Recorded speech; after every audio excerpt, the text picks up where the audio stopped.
Magnolia Gods, Chapter 1, Reading 3. These old P-47 fighters, jugs the Army Air Force used to call them.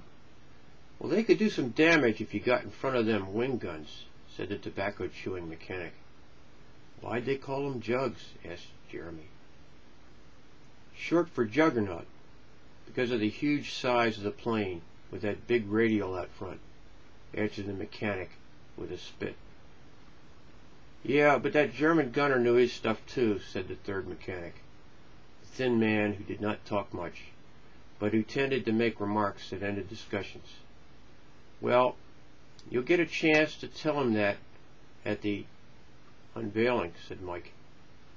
We found him. He's a retired businessman in Germany. He's willing to fly to Delaware and take a look. Believe it or not, he's the only survivor from the submarine crew. His boat escaped the P-47, but got sunk in the English Channel a few weeks later. The unveiling is going to be a great day, said Jeremy. Things are finally going to change around here. We've all worked hard. We have a lot to be happy about, grinned Mike. Mike hid his worry well. No onlooker could see his constant concern about the huge museum debt. Visitors could not spot his fear that if something did not work out with the strategy of restoring the ship, he might lose the museum and let down his father, who had started the facility. The museum had been sponsored during the 60s by Aviatrix and several other aviation foundations, which had started a nationwide drive to help museums preserve aviation history. Mike's father, a decorated war veteran, was lucky enough to hook on to this brotherhood of foundations and to get some of the money through contacts with his old flying comrades. Mike had inherited the museum, lock, stock, and aircraft from his father.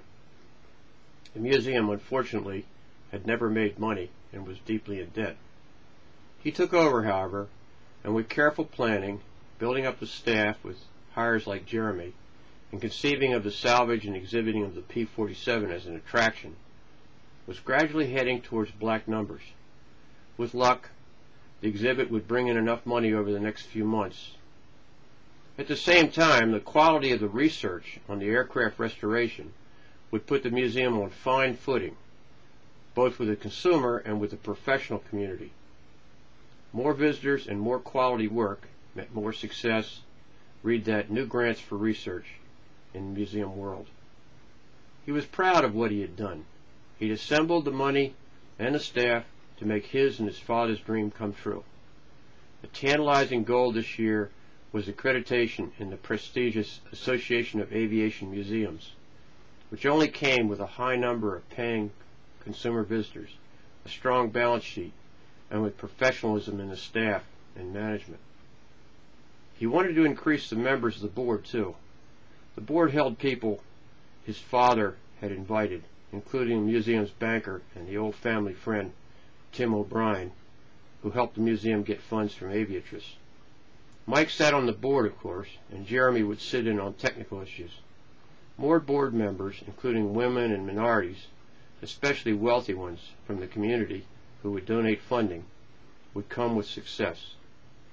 Mike knew the direction the museum had to climb, and he was determined to get there. The thin mechanic, who was adjusting the hoist supports, dropped his large steel wrench, and the noise clanged against the cavernous walls of the hangar. Mike's secretary, Gladys, called from the side door. "Telephone, Mike."